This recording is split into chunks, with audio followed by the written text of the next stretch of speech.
Yeah. Okay, Madam Mayor, we are live streaming and recording and ready to go whenever you are. All right, thank you very much. Good evening, everyone. Thank you so much for joining us. It is 7:01 p.m. and I now call to order the 2168th regular meeting of the City of College Place City Council on Tuesday, September 23rd. Mary Elizabeth, will you please take roll call? Yes, ma'am. Councilmember Lopez? Present. Woohoo! Councilmember Espinoza? Present. Councilmember Peterson? Present. Councilmember Sherman? Present. We do have a quorum. Excellent, thank you. Will you all please join me in the Pledge of Allegiance?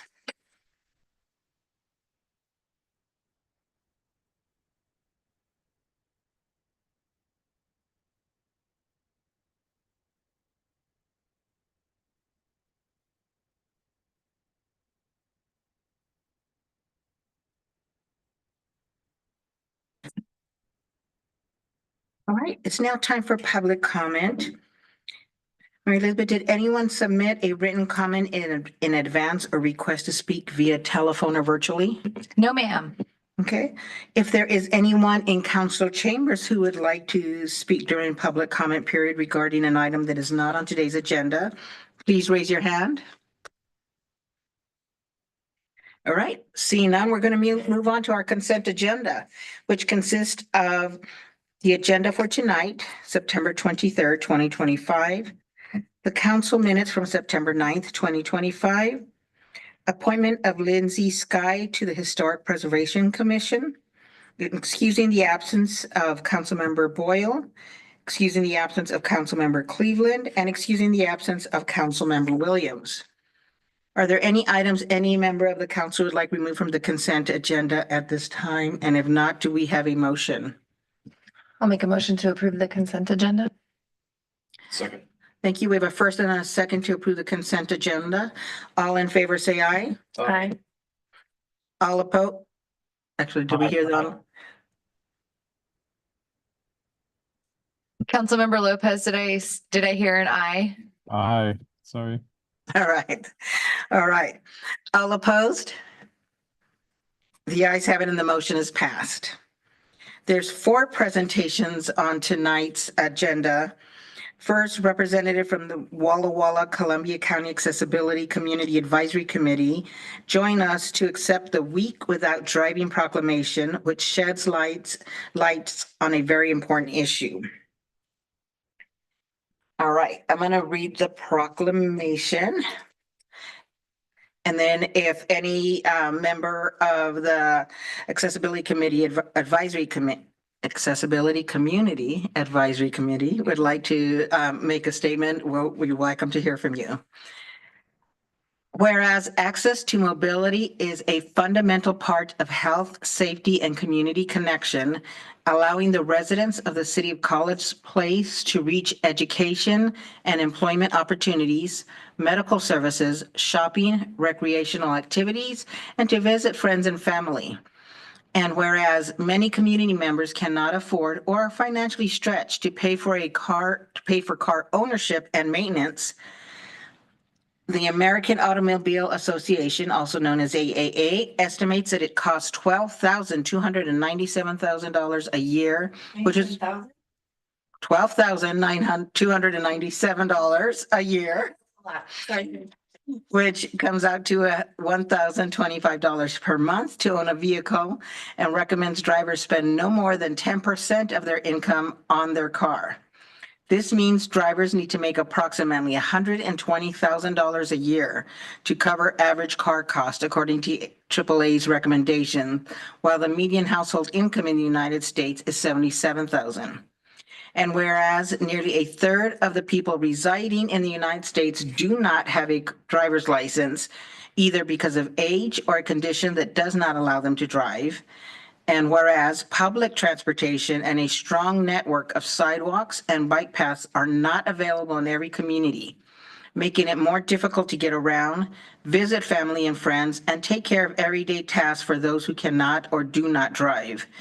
And whereas Week Without Driving is a national campaign founded by the Disability Rights Washington in 2021 and now observed by communities across the United States in order to highlight transportation access and equity. And whereas going a week without driving is a meaningful way to understand how we can improve our transportation connectivity and accessibility to better meet the needs of all community members. Now, therefore, be it resolved, I, Norma L. Hernandez, Mayor of the City of College Place, Washington, do hereby proclaim September 29th to October 5th, 2025 as Week Without Driving, and encourage all people in the City of College Place to join me in this special observance. Dated this 23rd day of September, 2025. All right, do we have anybody who would like to make a statement or share some thoughts? Hi. One quick moment, Vicki. We need to just press that microphone and There we go. there we go. Hi, my name is Vicki Ostrander, and I'm part of the ACAC. This was transpired from talking to the Transportation Coalition from Washington State, and they introduced me to the Disability Rights Association in Washington. And with that, we got to talking about doing a walkabout here in the Walla Walla area. We have invited several people from College Place to participate with that because it opens up ideas and of things that are working for crosswalks and accessibility. We will be taking one person who is blind that walks with a service animal. We will be taking another person that walks with a cane that's blind as well. A couple of people that have different types of disabilities that are using mobility scooters because they're not able to easily walk the walk. So they're having to use extra devices. Myself, who I'm a paraplegic in a wheelchair. There is another woman who will be participating, Celeste, who is also in a wheelchair from the Disability Rights group from Washington that will be coming down and helping bring that along. It's an introduction to the Week Without Driving. It gives some ideas of the things in our areas that can be changed. It's a conversation to have with elected officials of what works for us and what works for them, why things are implicated in the ways they're implicated, and just kind of an idea of how things are in our communities. So it's a good conversation for us all to get together and have with each other. And I'm really excited to see that happen.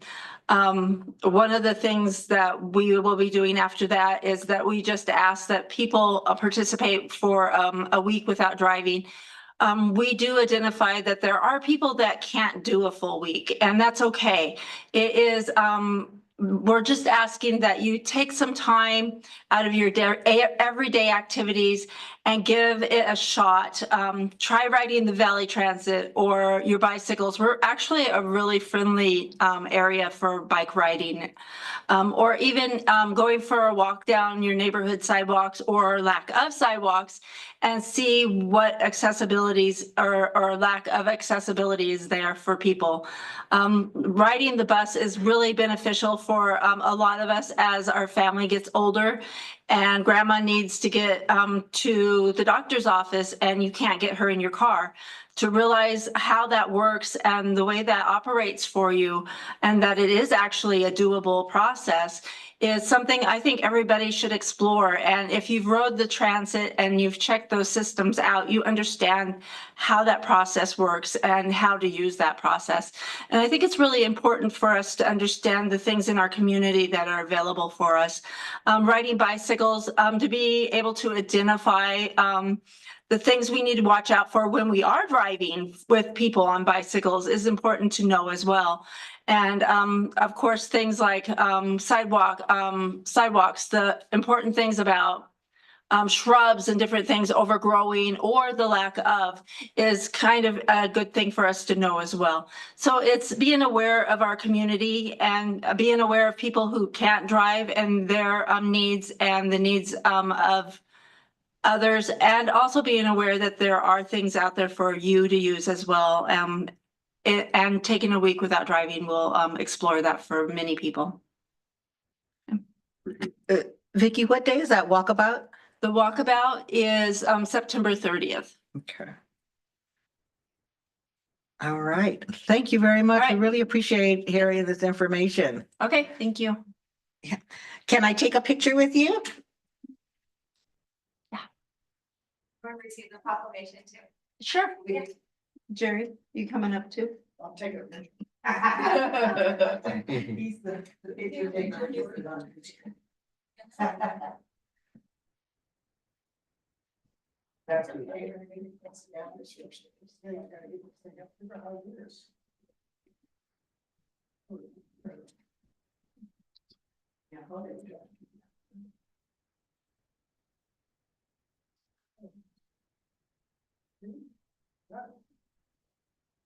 All right, thank you. Have a good day.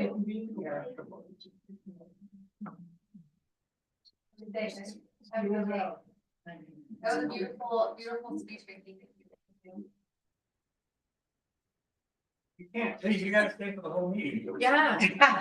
You have to go get ready. You came all this way. You don't want to stay till 10:30?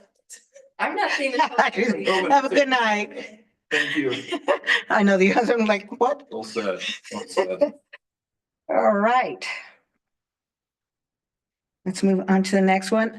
Next, Ms. Sam Jacko and Ms. Becca Finks. Is that correct, Finks? Is that how you say it? Finkus, from the County Department of Community Health are here to present to the council the draft Walla Walla County 5-year homeless housing plan.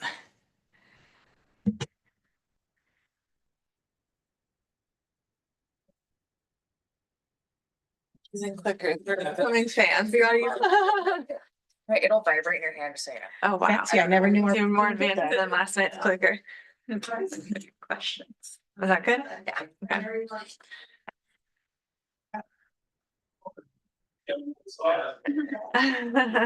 I did, yeah. I was like, okay, lots of buttons to push tonight. I am Sam Jackal. I'm the Human Services Manager at the Department of Community Health, which is a joint public health human services department that serves the whole county of Walla Walla. Hi, everyone. I'm Becca Finkus. I'm the Senior Homeless Housing Coordinator with the Department of Community Health as well. Wow, does vibrate. Okay. So tonight, as was mentioned, we're here to talk about the 5-year homeless housing plan that Walla Walla County has been creating. We're putting the draft out actually later this week, so this is just the draft right now. We wanted to start with some appreciation and acknowledgement of the folks that have contributed to the development of this plan. The 5-year plan work group members on the screen have been meeting for over a year, sometimes for 2 hours at a time, and putting a lot of time and effort and energy into developing this plan. So we're really grateful for those folks. So there are some legislative requirements that require us to create a plan. Those RCWs are clickable links if you're interested in reading them in your free time. Really robust. But beyond those legislative requirements, we also see the plan as a really valuable tool to guide decision-making and foster accountability in the homeless crisis response system that exists in Walla Walla County. It'll help us prioritize the use of funds, make sure that we're aligning investments and strategies with community values and priorities, ensuring our local response to homelessness is coordinated and data-driven. And it'll also help us ground decisions in the ultimate goal of reducing homelessness in Walla Walla County rather than just managing it. I will also note that the random numbers on the top right of your screen align with the plan that you were provided, which is a much more lengthy document than we can get through in the next 20 minutes. Those are the page numbers. Yes, so if you want to read in more detail, that's a way you can follow along.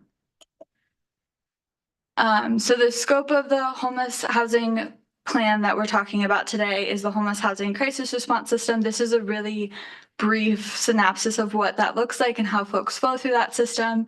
It starts with prevention, trying to make sure that folks are prevented from entering homelessness in the first place. That sometimes happens through homeless prevention, financial assistance, so support with back owed rent. If someone's facing an eviction, they would go to BMAC and potentially get some support that way. Diversion is another form of prevention services, case management to help folks identify some alternative options in their social sphere that might be able to help when they're at risk. We have several interventions in our community that support folks that are actively experiencing homelessness, including street outreach, coordinated entry at several emergency shelters, and transitional housing. The goal of those programs is to get folks housed. So we also have several interventions to support with that, including rapid rehousing, permanent supportive housing. The Housing Authority manages several different types of housing vouchers, and then affordable housing. Ultimately, the goal of this entire system is to get folks to a point of sustainability that'll look different from household to household. For some folks, it'll be remaining in permanent supportive housing for the rest of their life. Some folks it'll be getting employment so they can afford market rate rental unit. And some folks it'll be home ownership. It'll just differ over time. We really like this graphic because it kind of shows the scale of all of the different kinds of interventions we have to invest in with the homeless housing crisis response system. Sometimes folks feel inclined to maybe focus on just prevention, focus on just housing folks, but there really is a need for consistency across the system. I'm going to back up just a little bit. The RCWs give a lot of context, like for why we do this. The state of Washington is tasked with reducing homelessness across the state, and then they pass that responsibility on to county governments because they recognize that across the state they're not necessarily as aware of what the needs are in each community. So we have some local, state, and a little bit of federal resources that we manage for homeless housing projects. And then we utilize the Council on Housing, which we are in need of a College Place representative on that council. Mike Rizzatello served in that role. There is representation from each of the jurisdictions on that council, as well as other representative areas, and that essentially serves as our local continuum of care. So the county doesn't solely make all of the decisions around how funds are used or what performance looks like. We utilize the Council on Housing as that advisory board. They make recommendations to the Board of County Commissioners, who then do make that final decision. And in my time at the county, which has been about 6 years, I have not seen the commissioners go against a recommendation that council has made. Sometimes there's been further discussion had with members of the council and the Board of County Commissioners, but they are a trusted body, and we lean on them. The 5-year plan work group on that acknowledgement slide, that was formed through the Council on Housing and will continue to oversee the duration of this 5-year plan for the extent of the full 5 years. And the Council on Housing also has an advisory capacity to this plan. So I just wanted to give that context because I think it might be helpful for you all to understand why we're bringing it before you all as the City Council for College Place. And we've been talking about this plan a lot for a really long time. So it's the puzzle we're zoomed in on. So if at any point you're like, what are you even saying? We've been living and breathing all this for quite a while. In the fall of 2024, we convened some focus groups. Oftentimes the 5-year plans are written by folks in leadership positions, or input is only provided by folks in leadership positions. So these focus groups were our attempt to ensure that we understood from folks that are directly working with individuals experiencing homelessness or housing insecurity, or providing other supportive services to individuals, whether it's employment, food insecurity, anything of that nature. The Youth Action Board, which consists of young people with lived experiences of homelessness in Walla Walla County, and then affordable housing collaborators as well.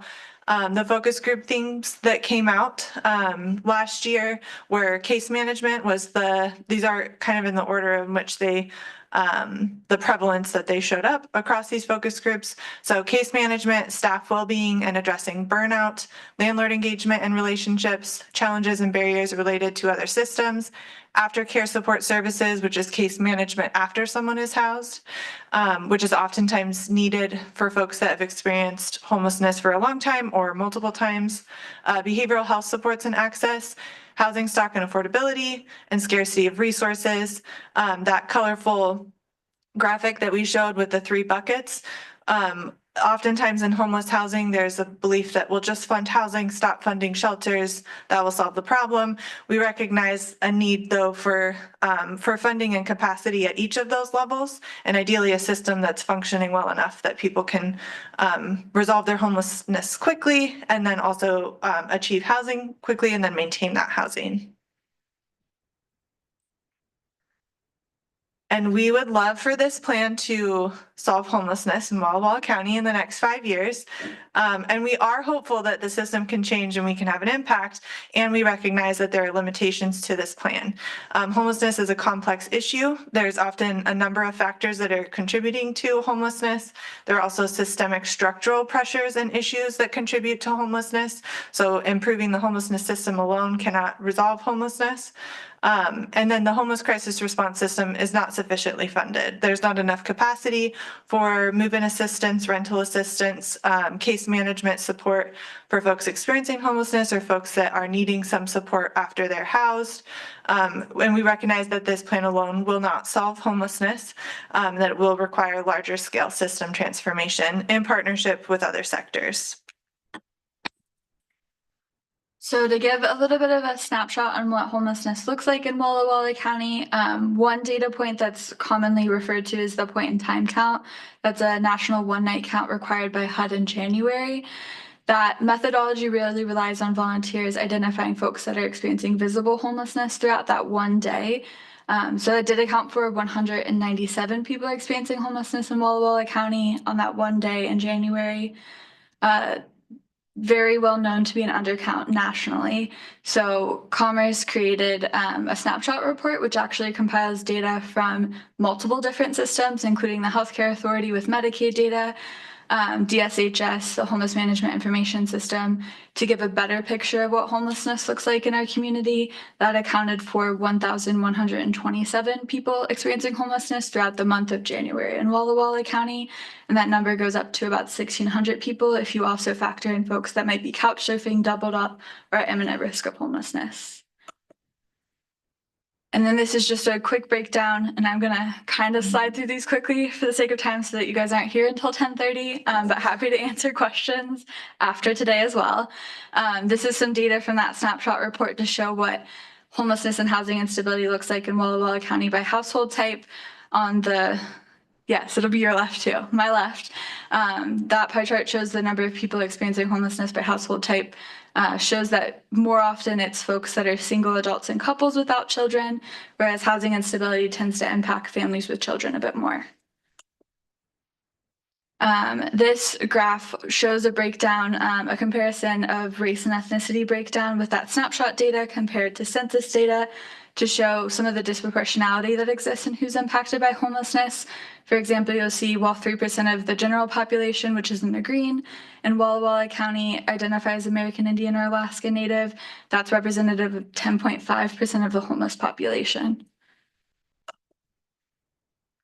In addition to folks that are experiencing homelessness or at imminent risk of homelessness, housing cost burden is really impacting our community as well, and communities across the state and country. Due in large fact because of rising housing costs, low wages that have not kept up with the increased cost of living. I'm sure that you hear that all the time. Housing is considered to be affordable when folks pay no more than 30% of their gross income towards their housing costs, so rent and utilities. 47.3% of renter households in our Walla Walla metro area pay more than that 30% and are considered cost burden. 21.2% are severely cost burdened, so pay more than 50% of their gross income towards housing costs. 22.1% of total homeowners are experiencing cost burden as well. And this chart is just another way of looking at it. Could talk about this for a very long time, but Fair market rent is calculated by HUD annually. That basically tells you what 40% of typical non-substandard units in our community folks are able to rent at in the local housing market over the past year. A studio actually just went up and is now $1,074 a month. The next column in that table shows the hourly wage necessary to afford fair market rent. If someone were to pay no more than 30% of their income, then the annual income. As you all know, Walla Walla County minimum wage is $16.66 an hour. So that last column in that table shows how many full-time jobs someone would need to work making minimum wage to afford fair market rent.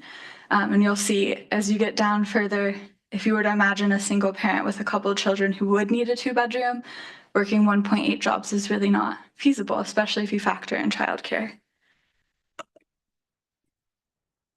And then data from the 2023 Washington State Housing Needs Assessment indicated that Walla Walla County has 3,790 unit shortage of affordable and available rental units for low-income households, making 80% of the median area in income and below, which was $68,250 for a household of 4 in 2023 when the assessment was published. And as of September 2025, the fair market rent is upwards of 50% higher than the pre-pandemic fair market rent in 2019. Fair market rent for a 1-bedroom in 2019 was $735, which is increased to $1,181.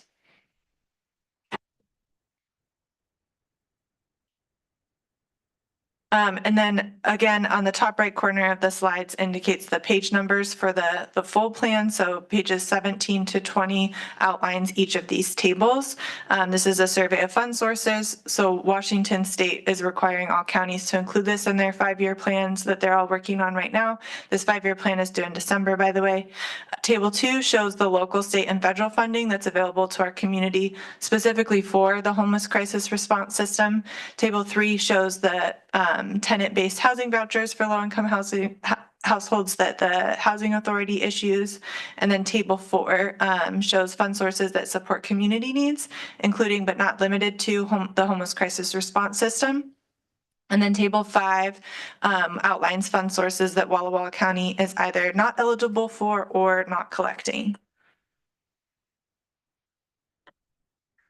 And the vision of this 5-year plan is that everyone experiencing homelessness and housing instability has access to housing and services that meet their needs. The mission is to reduce homelessness and housing instability in Walla Walla County by fostering community collaboration and using a continuous quality improvement framework.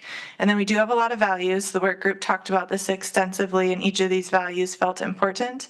The first one being lean local, especially with federal funding and uncertainty at that level. We recognize the need to focus on what can we do here in our community now. Collaboration, quality, co-design, respect, evidence-based, abundance, innovation, and resilience. And then counties are also required to adopt the same objectives that are included in the state plan, which was published last year. October of last year. I think. We're in a time warp. So we're required to adopt the state's objectives, then we can add our own as well. The work group the work group decided to adopt the 5 objectives, not expand by adding more objectives, but rather really focus on the focus group themes and actions and how we can incorporate those into the existing objectives. Objective 1 is to promote an equitable, accountable, and transparent homeless crisis response system. Objective 2 is to strengthen the homeless service provider workforce. Objective 3 is to prevent episodes of homelessness whenever possible. Objective 4 is to prioritize assistance based on the greatest barriers to housing stability and the greatest risk of harm. Objective 5 is seek to house everyone in a stable setting that meets their needs. And on pages 21 and 22 of the draft plan, we have some local definitions of those objectives because those are kind of a mouthful. We were not given the option to reword them, so we define them locally. We don't quite have enough time, I think, to go through each of these actions individually. Happy to do that with you anytime if you're interested, because we've talked about them a lot. But this is an overview. Each of the objectives has a series of actions. Each of the actions has measures, timelines, lead entity, and partners to identify how we'll carry forward the work of that objective over the next 5 years. And I'll just throw some examples as we get through so that we can get through timely. With objective 1, one of the things we really want to work on is continuing to publish and improve an annual homeless housing fund and performance report so that we can share out with the community how dollars are being invested into the homeless crisis response system and how they're performing as well so that we can be accountable to that. We're currently recruiting for a homeless housing data analyst position at the county. So really excited to have that capacity to be more accountable to the data that is collected and we can actually respond to it. With objective 2, and I have some bias, this is one of my favorite objectives, strengthening the homeless service provider workforce, really investing in the folks that are on the ground doing this work day to day. It's really challenging, sometimes traumatizing work for folks.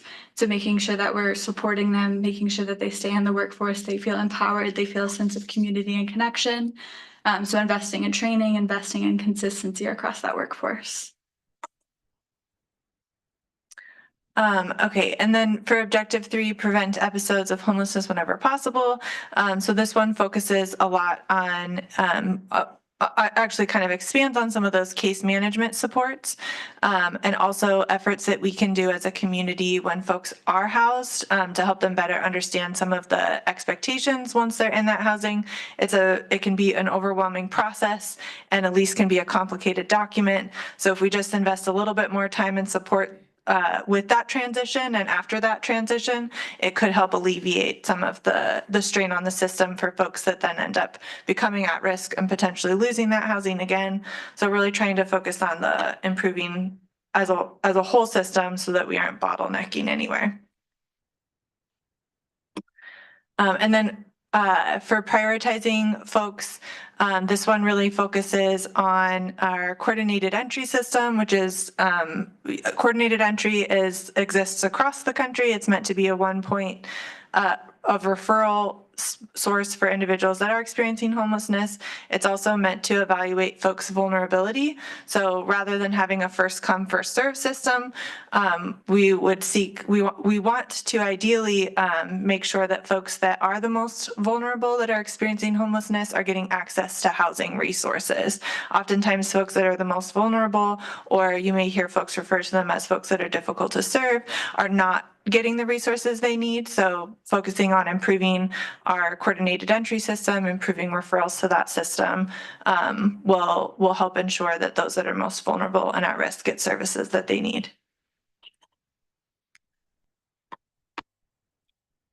And then we also want to ensure that we are focusing on and preserving on affordable housing that does exist.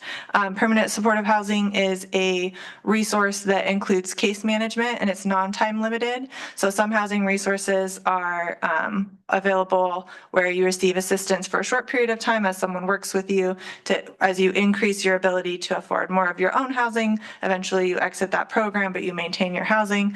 Permanent supportive housing is ongoing assistance, ongoing case management and supports.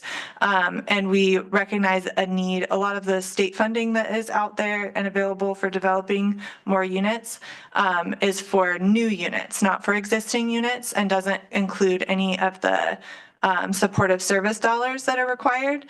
So working with existing projects while we also strategize on how we can expand those types of projects.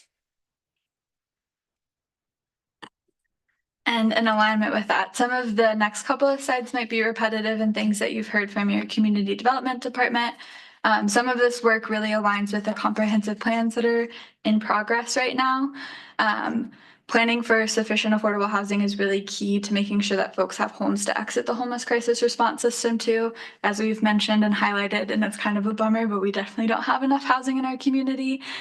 So making sure that we work on that is really important, kind of outside of the scope of the plan and what we have funding to really sufficiently work towards, but it's still an important thing to keep talking about. The Growth Management Act, which you probably have heard and know, that guides the comprehensive planning efforts, was updated in 2021 with House Bill 1220 that amended the language about housing to require that local governments plan for and accommodate housing affordable to all economic segments rather than encourage affordable housing. So really strengthen that previous goal. Commerce created the Housing for All planning tool to project county level housing needs by income level to align with that requirement. One of the reasons why the projections you'll see on the next slide at a county level are a bit higher than some of the projections you might have seen in the past, or because that projection and the methodology that Commerce used was also to eliminate the renter cost burden in addition to planning for housing for folks that are homeless in our community and accommodating additional population growth. As I mentioned, almost half of renters in Walla Walla County are cost burdened. So there is definitely a need for housing for folks that are currently living here as well. So the top, and this is countywide projection, so this is not all College Place is responsible for. You probably have seen the housing allocations that College Place is specifically responsible for in the comprehensive planning efforts. I hope you have. They're not due till next year, the comprehensive plan, so they're on a kind of different timeline than us. So if you haven't, sneak peek. This is countywide projections though, so you will not be responsible for all of these. The top is the 20-year projections. The bottom is the 5-year, just split into even intervals to align with the time frame of our plan. As you'll note, most of the housing that's needed in our community is for 0 to 80% area median income. It's slightly after page 30. It might even be page 31. There's a breakdown of what income is according to each of those area median incomes, because no one knows what 30% AMI is off the top of their head.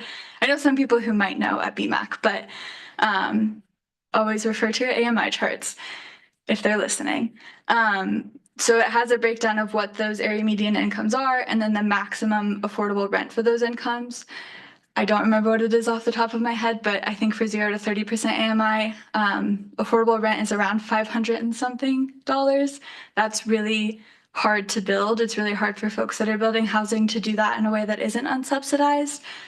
So one of the things I'll highlight most is that we really need more local funding to leverage federal and state funding through local match dollars. And then Sam is great at reminding we also need a lot more money for services and operations and management because building the housing isn't enough. And then also included in the plan, and we will be going over this criteria with the Council on Housing at the meeting this Thursday, is the prioritization criteria for homeless housing capital projects. There are some county-wide funds that could be used as leverage or match for state or federal capital projects. There's not been any RFAs that have been put out with those dollars, but this criteria will help us to evaluate any projects that we might receive. I mentioned already the Housing Trust Fund is state funds for capital projects. The Walla Walla Housing Authority is really good at going for those dollars and adding affordable housing to our community. I think it will be a combination of ongoing conversations. There's not really a designated entity responsible for seeing the development. I know planners are responsible for planning for the development, but then there's not really a clear entity responsible for executing the development of that. And so we're engaging with a coordinating low-income housing planning work group through a different Commerce grant meant to increase collaboration with homeless housing plans and comprehensive plans. And we definitely see a need for ongoing conversations about this issue. I think it's pretty complex. The capital side of things for an affordable housing project, because the rental income that project will accrue is not going to be the same as if it was not an affordable housing project, is complex, and oftentimes any agencies that haven't gone for that funding are not going to be successful at going for that funding. So conversations, sharing knowledge, technical assistance, that sort of thing, I think will really help our community. And then as far as next steps or the lifetime of this plan, what we are hoping for, Becca mentioned the fund and performance report that we publish on an annual basis that outlines how dollars are used in our community, local and state funds are used in our community, how projects are performing. We want to ensure that we are having meaningful conversations about that report, and that the work group is also evaluating our progress on actions outlined in this plan alongside that report, and that any adjustments to this plan that may be needed are made, and that requests for applications are updated based on all of that information so that the priority areas are really focused on what is needed in our community right now. We put out a homeless and housing assistance request for applications every 2 years. It is offset by when we receive the consolidated homeless grant from the Department of Commerce. That's our largest fund source for homeless services here in Walla Walla County. And then also included in that request for applications are document recording fees. The fund source tables that outline additional funds that could potentially be used will require ongoing conversations and more collaboration across sectors, which is also what we've referenced as a clear need and a priority for this plan, is figuring out how we have better conversations across systems in our community. And lastly, hopefully you've seen this too, maybe around town or on Facebook. We would love to extend the invite to no more than half of you for each day to join us for the Homeless Housing Community Forum that we're hosting next week. Greg Colburn, who's co-author of Homelessness is a Housing Problem, which is a really great book that's available at both the Walla Walla Public Library and the Walla Walla Rural Library System. He will be joining us in hosting a presentation on both days. Tuesday evening will be at Whitman Campus in Olin Hall. It'll be started with a presentation by Craig Colburn. Jordan Green, the executive director of the Walla Walla Alliance for the Homeless, is helping facilitate the event. We'll have a community provider service panel discussion and Q&A after that. Wednesday morning will be that same presentation, community service provider panel, and then we'll give somewhat of a similar presentation that we're giving you all right now. So if you come, it might be repetitive, but you might get to hear some of the questions that community members have about these topics to get more keyed into what folks are interested in learning about. So we'd love to have you. I think you all you actually just posted a press release about this on your website, so you have it handy. Thank you for doing that. Yeah. This event is essentially the kickoff for the public comment period for this 5-year plan. It'll be a month-long public comment period for the month of October. We have a variety of ways. We'll have a specific web page, a survey for folks to provide public comment. We'll have paper forums for these 2 events. We're also going to be at libraries throughout the county on Wednesday evenings in October, if folks would rather have a conversation. And then we'll be taking all that public comment that we receive during the month of October, incorporating it into this draft plan, and then we'll be presenting that to the Council on Housing so they can make a recommendation for the Board of County Commissioners to adopt the plan, which we hope will also happen in November so that we can submit it in December to the Department of Commerce when it is due. And hopefully we won't be cutting it close, but it might happen.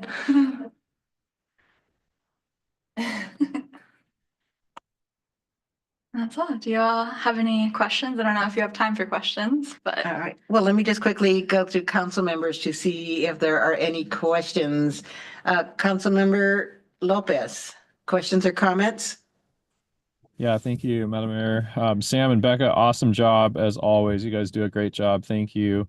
As you know, this is a topic that's close and dear to my heart. I also own a fourplex and try to keep people housed. I'm curious if you can help me understand, do we have any data on how many people in our community who are currently unhoused would actually rent a place that is affordable if it were available? I know you talked a lot about money and people needing houses, that we need more houses, but I'm just curious if there's been any research in that space.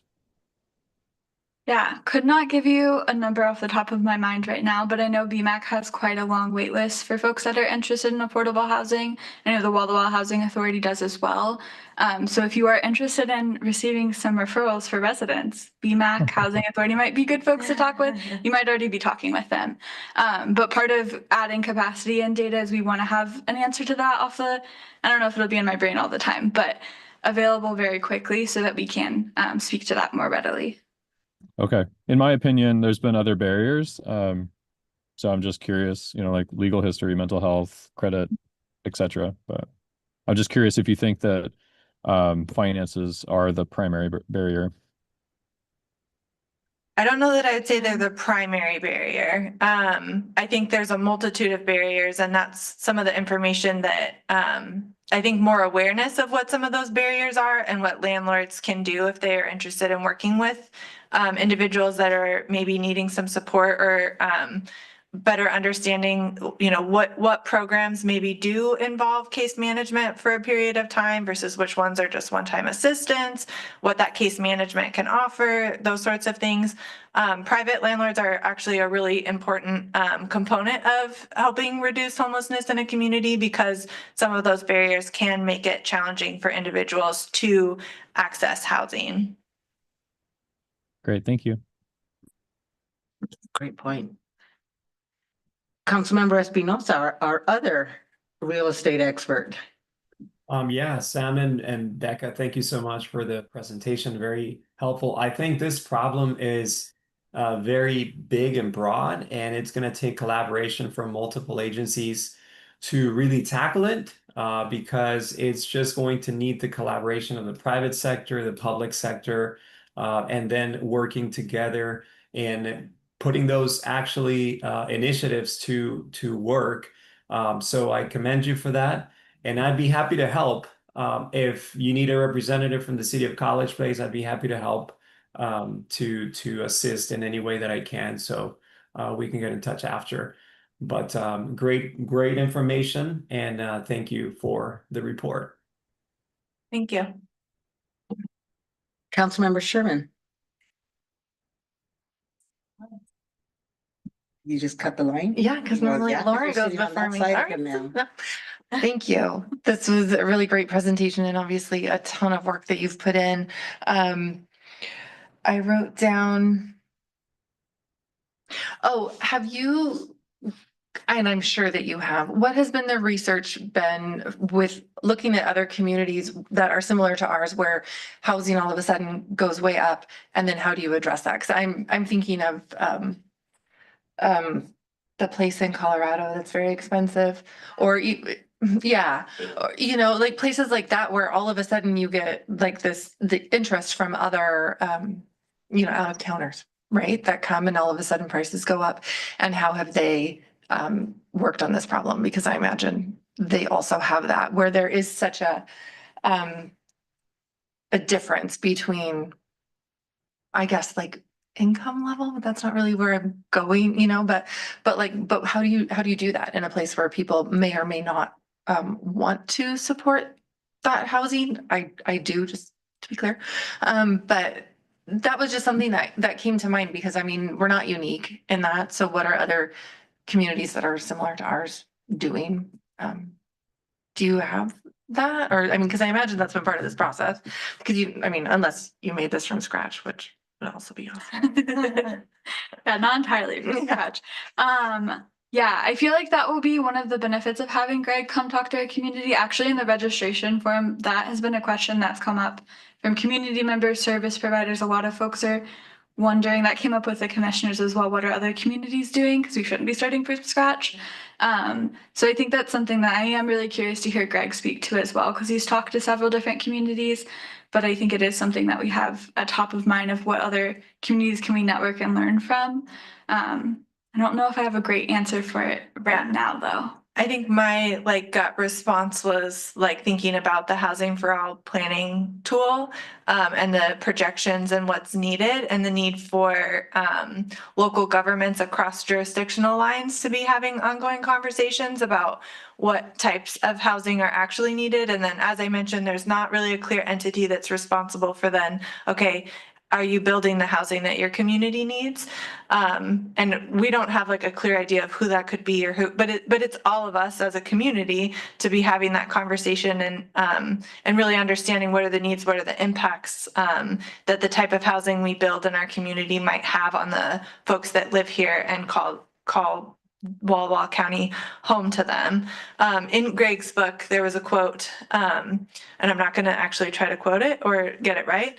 But oftentimes elected officials are interested in creating jobs in a community and economic development. It's needed. It's definitely needed. And there was a quote about the jobs need somewhere to sleep at night. And so I think it is important that we are thinking about what are the types of housing that is needed for the professionals in our community, for the individuals that are, that are being raised here and then graduating and are they able to, find employment and stay here and afford to live here? So I think it's really ongoing conversations. It's, there's potentially more to learn from communities that are experiencing those challenges. That could be a good starting place. I think conversations and curiosity are critical though. Absolutely. Thank you. I'm looking forward to reading that book. And I think that, didn't Jordan Green say that last week at that comprehensive planning meeting where we need to have the places for the workers to sleep? I bet he read So- the book. Yeah, he might have read the book or he heard your Or he's presentation. taking it from you. Yeah. Thank you so much. And Councilmember Peterson. A lot of good comments. I backed Espinoza's approach of where this is a multifaceted look at it. Because I think my first question here, what is the main lever, that would move this? We've been talking about it a lot. We're doing a lot of analysis. We're going to hire more analysts to analyze the analysis. We're going to have meetings. We're going to talk about things.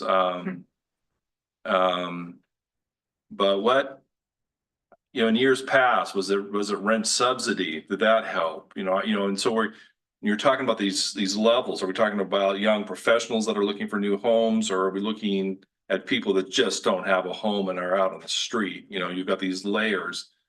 And so what is your estimation? What is the one lever that works the best? Because building new houses isn't going to help. I mean, we're kind of landlocked in this valley. We're not Tri-Cities where you can put 7,000 new homes out in a field somewhere.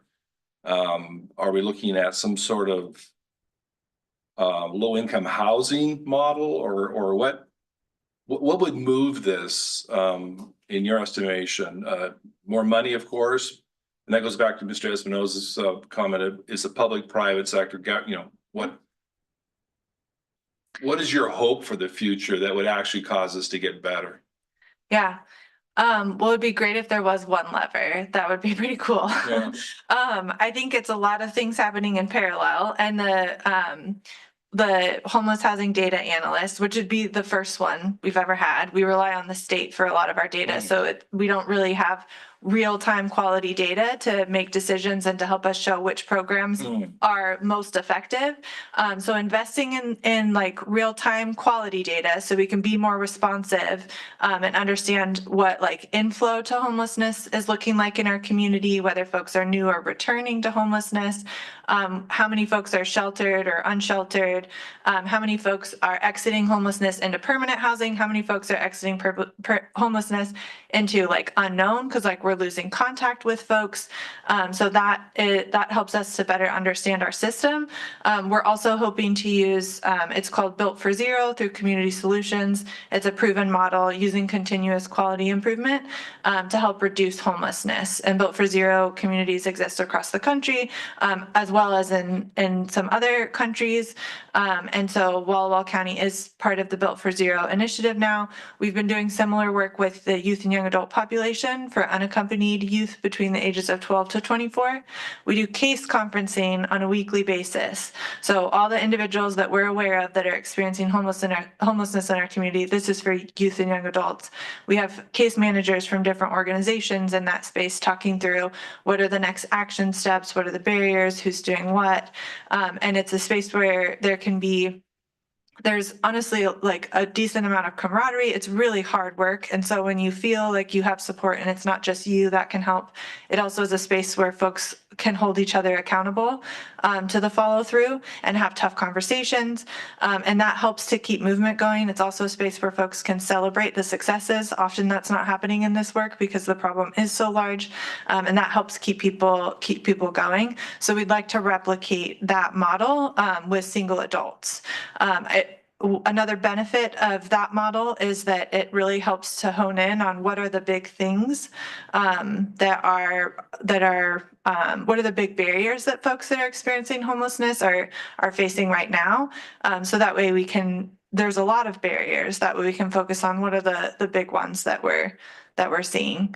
So over the next 5 years, that is a change, and that's the steps in that are included in the actions of the plan that we want to see so that we can be more responsive can also help to increase collaboration, identify opportunities where case management can be happening, where connections with other sectors could be happening, and just provide helpful No, information. yeah, I think it's intriguing.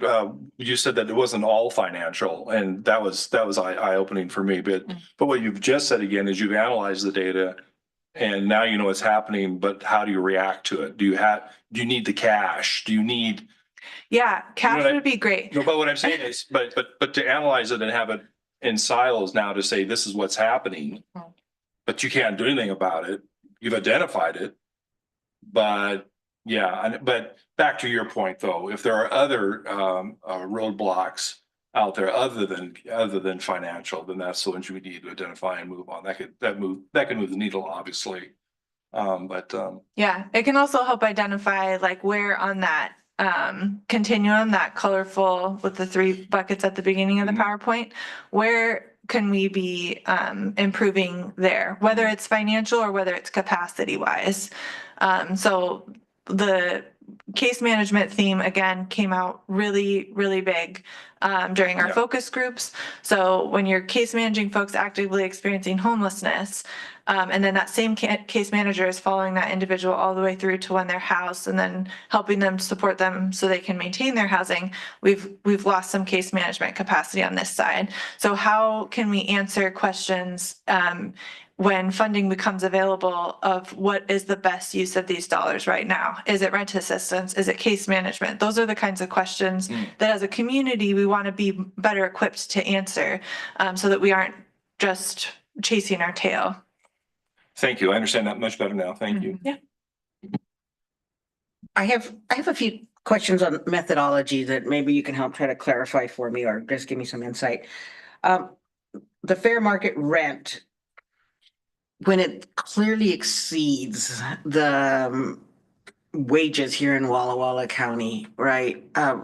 How do they come up with that fair market rent when people can't even afford that? So how is that fair market? Is it because they're counting multiple income earners in one household? Like even a studio is beyond what somebody making minimum wage, which is more jobs than not here in this county, right? With that methodology, how do they reconcile that? Do you know? Yeah. I have tried to fully wrap my mind around it. I don't know if I will give you a perfect answer. I would if I worked at HUD maybe, but maybe they don't even know. My understanding of it right now is that they don't necessarily, there's some calculation beyond just this is what 40% of what rentals are renting at over the past year, but that is the biggest thing. It doesn't necessarily always correlate to what is affordable. It is really looking at what 40% of the units that folks moved into over the past year were rented at. And most of the time folks are moving into units that they just can't afford. Yeah. Unfortunately, because that's what housing is available. So that is my understanding of how they calculate it, is it's not really necessarily related to affordability. It's related to this is what rentals are being rented. This is what folks are renting units at. Yeah, so it's a very flawed methodology in some sense. Yeah. And then my second comment maybe is more, there is a question, the housing all planning tool.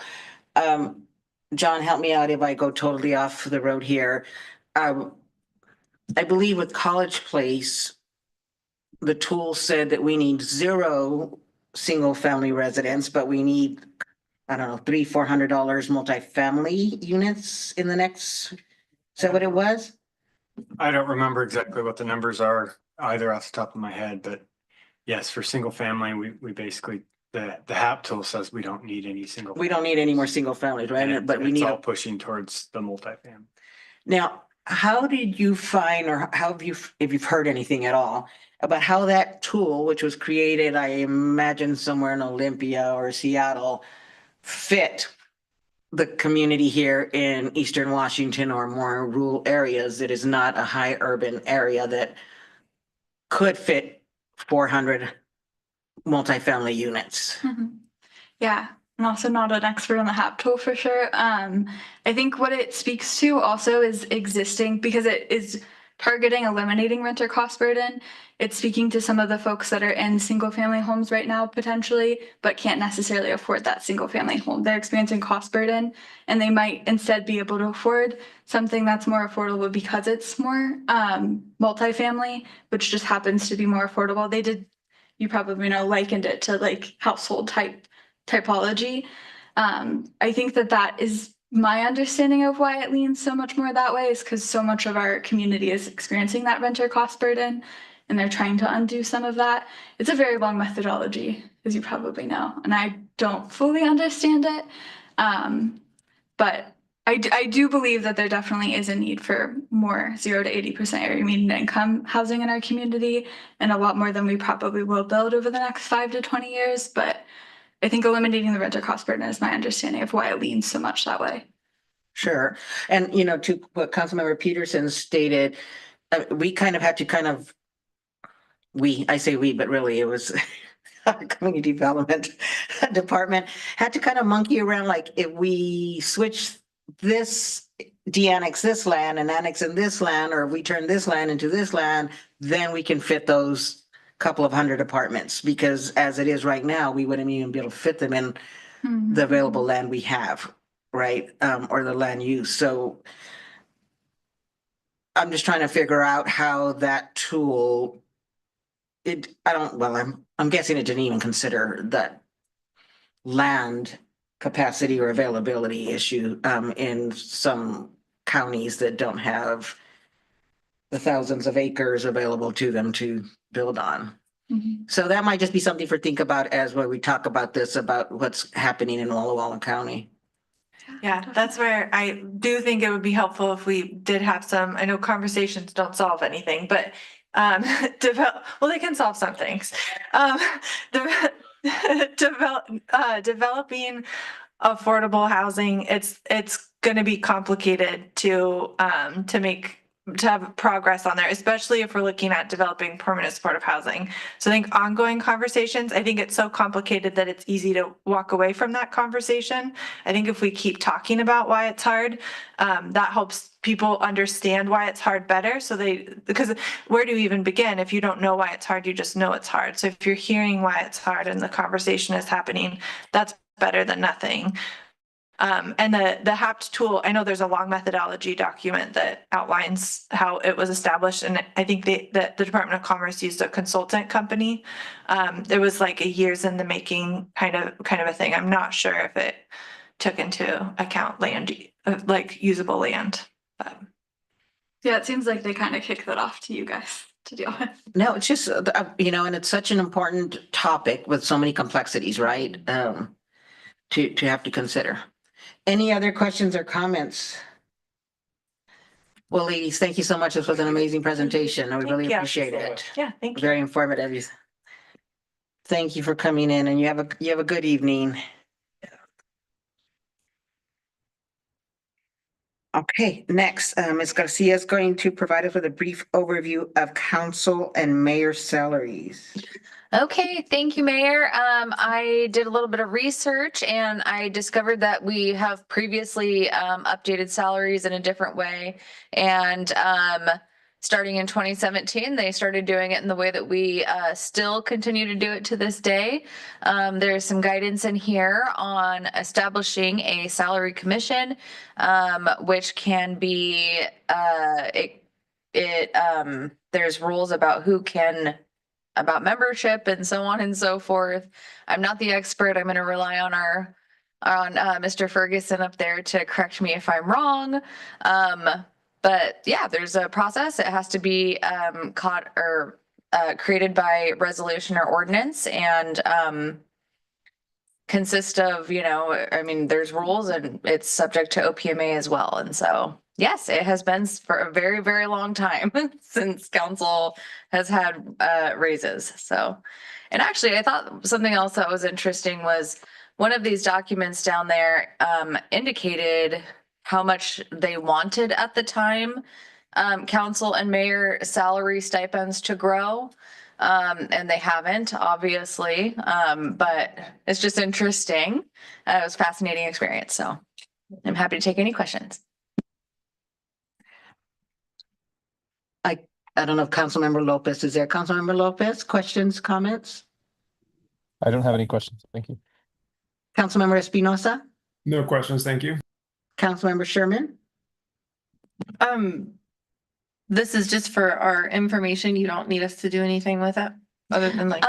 Not today. If I have it on my next agenda to have a resolution going forth. And what that would look like. I've been waiting for some guidance back from MRSC about it. And I just wanted to make sure that everything was kosher, before we developed a commission. Sweet, thank you. Yes, ma'am. And Councilmember Peterson? You just said that. The next step is developing a commission. So what we're kind of doing what a workshop discussion would entail right now, correct? We're breaking the ice. Yeah, I just wanted to present Yeah. the option. It was suggested that we do some research into that, and if the commission or if the council so wishes, then they can create a commission. So next step would be, I'll present this again, probably more informed next time. So, yeah, and then we'll have a resolution. Okay. To create a commission. I see. Because I'm Yeah. assuming that that's what everybody wanted to do. You've told me that twice. Thank you. Okay. Oh, I'm sorry. Thank you. Sorry. Sometimes he needs to hear. Hold on. I forget that I say things already and just keep going. Well, Thanks for the hard work. it's good that you said that because my question was going to be, so the next step would be to create a commission. I really was just going to think that. So I know. All right. Thank you so very much. I appreciate that. And we appreciate you following up on that per Councilmember Williams' request. Yeah, it was really fascinating to go back and learn about everybody's salaries and how that was done over the years. And I won't keep droning on about it, but it was kind of, like that joke about how you can like read the Bible when you're ready to read the Bible or whatever. It was like that for the RCW for me with this. So it was very exciting. Okay, speaking of exciting, Mr. Carlton's going to present on the budget for the preliminary budget revenues for 2026. Budget to go through tonight? Not the entire budget. We'll try to make it quick. This is just a preliminary part of the budget process where we have to bring the intended revenues plan for the budget process. So this is just going through where we're at this point in time. Next page on the presentation up here. Maybe you can read it on your screens. I can't read that, but I've got it printed here. What I thought I'd do this year is sort of bring up some of, I don't know if they're concerns, but more issues with where we at on revenue growth and issues. Basically, we have two major areas which revenues are attributed to. The first one is the current expense fund, which, if you all remember, includes City Hall, police, fire, parks, and some of the streets costs. Most of the revenue for current expense flows through sales tax, property tax, utility tax, permitting, and grants, although the grants are a pretty small portion for current expense. Currently, our inflationary cost increases in all areas appear to be exceeding our revenue growth, and we'll get that when we see the detail on the revenues. Statutorily, property tax can only increase by 1% per year. And currently, in the last 3 years, we have not recommended a property tax increase, so we have a 3% carryover available. In terms of dollars, that 1% translates only into about $15,000 to $16,000 a year in increased property tax. So even if we went with a full 4-year or 4% increase in property taxes, which I'm not necessarily recommending, but if you did, that would translate to about $65,000 in total. So kind of limited on the direction we can go with property tax increases and the amount of revenue we receive. Sales tax at the mercy of the economy. In the projections, I'll show a pretty flat line growth in sales tax. Of course, that's also dependent on development and new businesses coming in and generating that sales tax. Grant revenue is a very small portion of current expense. We have a few grants for police, fire, and a few, community development had one last year for our planner. Utility tax, that comes from our water wastewater.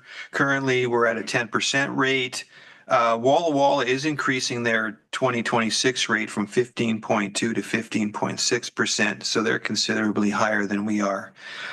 They also charge utility tax on stormwater, and that's one of the areas that we are going to recommend implementing this year is the utility tax on stormwater. That will generate about $75,000 worth of revenue for the stormwater utility. Permitting is, difficult to predict, but John has gone through that, and we are showing some potential, or not potential, we're expecting some of the development revenue to kick in next year. We have forecasted that over the last 3 or 4 years, but, it's unpredictable, and next year, John's pretty confident that a lot of that revenue will come in, and I can detail that. The utility funds, that's water, wastewater, stormwater, and ambulance. Those revenues are generated from charges to customers, and we use the utility rate models to project what our necessary increases are to maintain our growth and development of our utilities within the city. We do get a lot of grants, but inside of those grants is a lot of, could be 50-50, could be 80-20 grant that we have to put money in, and those are going to come out of the utilities. And we'll get into what those utility rate models when you see the increases later in the presentation. Next slide, please. So there's some of the major sources of revenue we're anticipating for 2026 and some of the assumptions we are making. We're expecting interest rates to decline. Of course, we've had one decline at 0.25 basis points in the last month, with some future declines being discussed in the media. There is also some recessionary concerns addressed by the media, which, depending on what source, is what concern level you're at. Commercial and residential projects are expected to start moving forward in 2026 there, sorry. Property tax increase recommended for 2025, whatever that amount is, I believe will sort of dictate based on where our cost structure is. We don't just have revenues, but we have revenues and expenditures, and that's going to impact what our ending fund balances are and what required reserve balances we have. The internal transfers are not included in the revenue sources at this point, and we also have our cost basis tax increases. We'll seek to have to implement a 10% utility tax on stormwater, and that'll make us commensurate with other utilities and with Walla Walla. We'll look at budget increases for wastewater, water, depending on the cost budget. Next slide, please. Again, sort of hard to read, but there's a lot of information here. You can see in the very bottom the trend in the total revenues for the city in 2023, 17.7, 2024, slightly lower at 17.4 million. We did anticipate a lot of development happening in 2025, and that's why you get the spike there, the 19.2 million. We're forecasting a slight increase from 2024 to $17.6 million, and the budget for next year, a slight increase not slight, $1 million increase to 18.6. And that really is driven by the expected development revenue. The rest of the revenues we're taking typically straight lined. get in a little bit, I won't get into every line item in here, but some of the major ones that drive our revenue base, property taxes. I'm showing right now at a 1% increase for 2026. Sales tax, really static, staying, you can see they did it, forecasting them to be higher than 2024, but a little lower than 2023. And basically static. Of course, that'll be driven by business activity, and if we get that development, you know, this could be an upside for property taxes in 2026, but taking a very conservative approach at this point. You can see that there's a $61,000 variance or increase in the non-business license and permits. That's the permitting fees driven from the economic development. Miscellaneous revenues, you can see kind of stands out as a negative. We tend to forecast that relatively low because you don't want to anticipate revenues that you don't have some sort of justification of why you're going to get it. So we tend to forecast low on that line item. Getting into some of the other areas, some of the major areas, the total water fund, you can see has trended along, slowly increasing. You can see a reduction in 2024 in their total revenue. We are showing an increase this year at 3.3 million and an increase next year to 3.6, driven by that planned development. You show us $388,000 increase in revenues in our capital reserves account. In wastewater, trending basically the same. The increases in the last few years for our utilities, water, wastewater, has been around the 3% basis, which driven from the utility rate models. We also show a $4,000 increase in the capital reserves, which is driven by the development. Some of those development areas we're talking about, John provided me a list. Villages of Garrison Creek, they're going to be building out their remaining 22 lots in 2026. We have the Oakwood duplex development at 6th, Southwest 6th and Hamby. They're moving with 9 duplexes in 2026.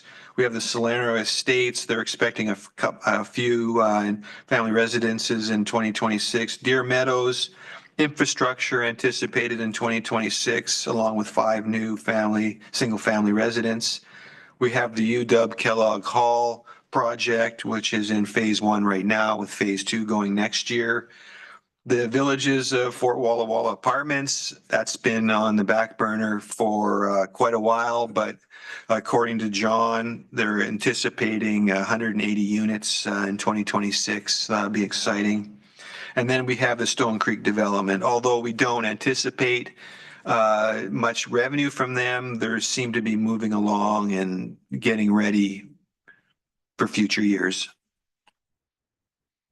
So we're, you know, what'll happen now is we'll look at the cost side of it and then put the whole package together and see where we're at on the funds. Questions?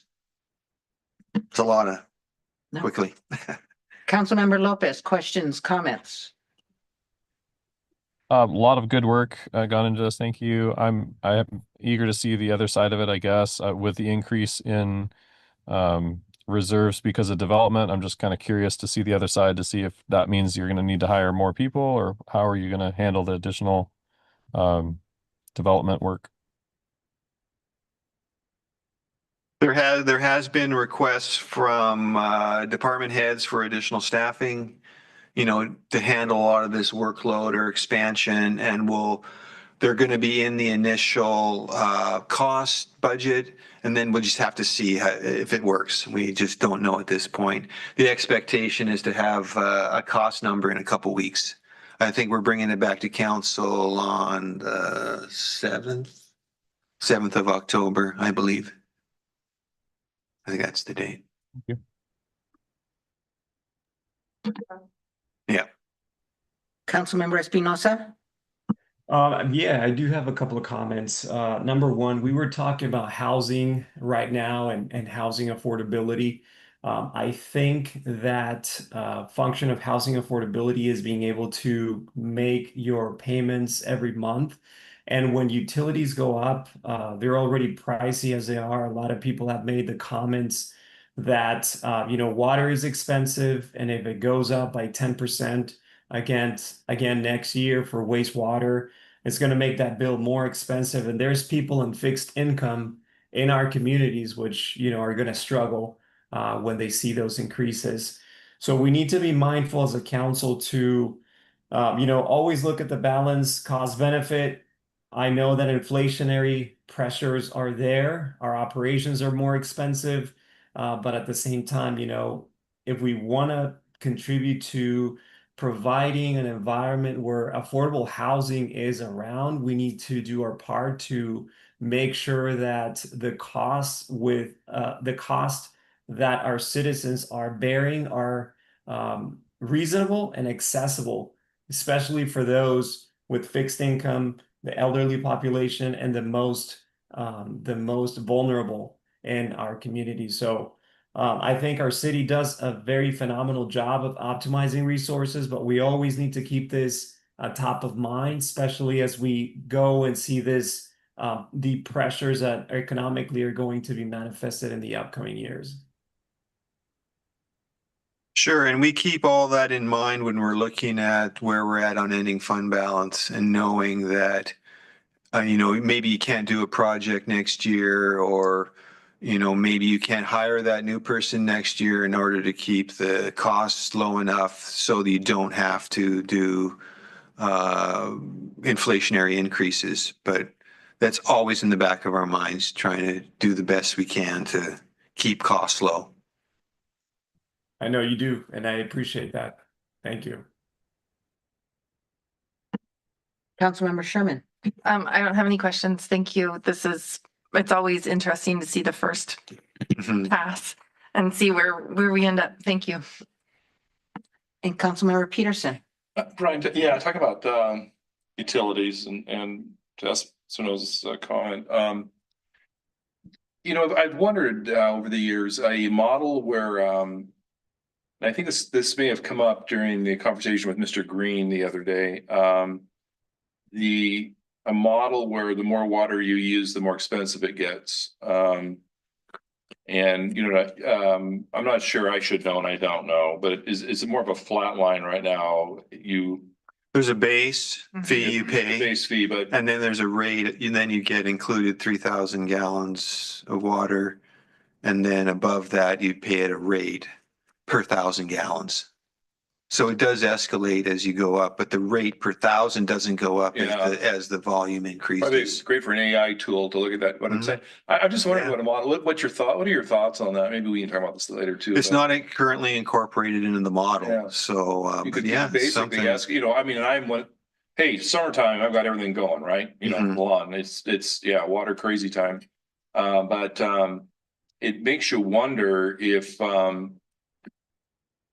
And you want green lawns in the city, but something that escalates that could maybe offset a inflationary base. You know what I'm trying to get out of my mouth here. Something that I do. Yeah. Where if I start using 20,000 gallons a month or something, that it's going to cost me a lot more for that last gallon than it did for the 10,000 gallon or something like that. So.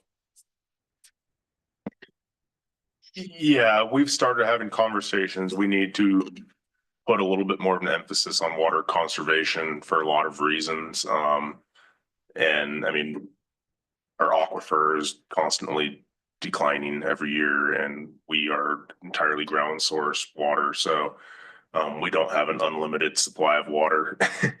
And so, yes, we've started some of those conversations as a much bigger picture than just that, but that is certainly one thing we are looking at that is quite possibly going to be recommended in the future. So yeah, it's interesting. It's a kind of I'm going to be careful here.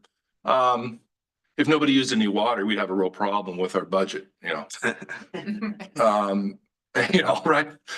Aquifer would look great, but But, yeah, it's something, yeah, I'm not, whatever, we can talk about this more Yep. down the road, but a tiered I system. don't think would we can probably realistically do it for could, this year. could save money, excuse me, could save water and actually enhance revenue. I mean, that's what you're, right? It's could be a good project. Yeah. All right, any other questions or comments?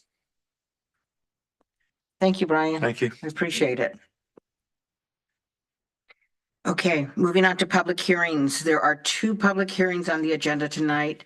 Mr. Rickard is back with a de-annexation of the property used as Hayshaker Farms to Blue Mountain Resources LLC, which is Blue Mountain Land Trust, Yes, thank you. AKA. Thank you, right? Mayor.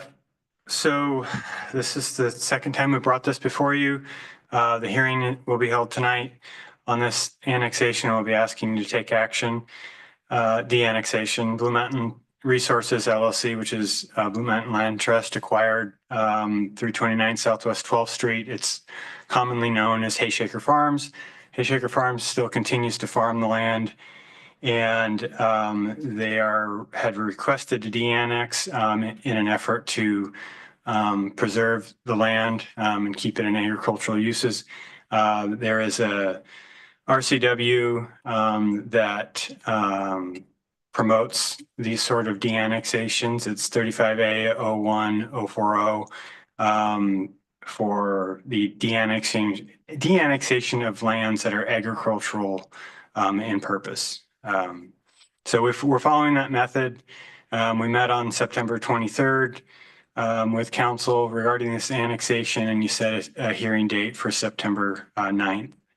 I'm sorry, the public notice was set on September 29th, and we are here today on the 23rd. We met last month, and I don't have that date, August 26th. Sorry, I'm going backwards. I'm reading backwards today. Yeah, it is late, right? Could you pull up the map for me, clerk? Thank you. Either one of them.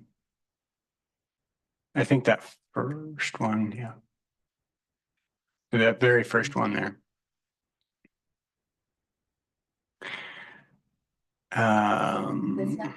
Yes.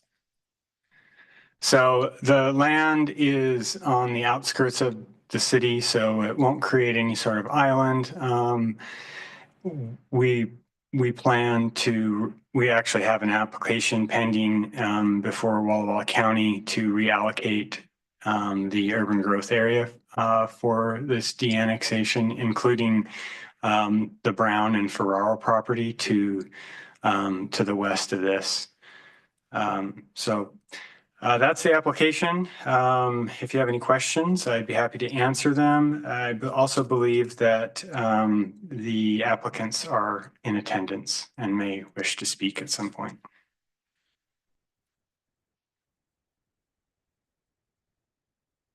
Thank you.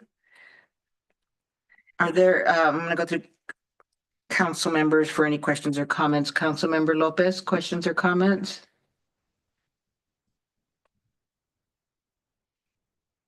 No? Is he frozen? Can't tell. Councilmember Espinosa, questions or comments? No questions, thank you. Oh, Councilmember Lopez, questions or comments? Nothing. Okay, Councilmember Sherman, No questions. Councilmember Peterson. No questions, thank you. Okay, there's no questions or comments at this time. I will open the public hearing. Mayor, we usually do presentations. I think that's the period that we're in, and then we move to the next public hearing section. Isn't that how we had it set up tonight? So the presentation is in with your public hearing. So Oh, okay. yes. All right, sorry. Okay, that's good. So clerk, did anyone submit a comment in advance? No, ma'am. Okay, so if there's anyone in actual or virtual attendance that would like to speak, please raise your hand now. If you, *9 is used to raise your hand if you are connected via phone.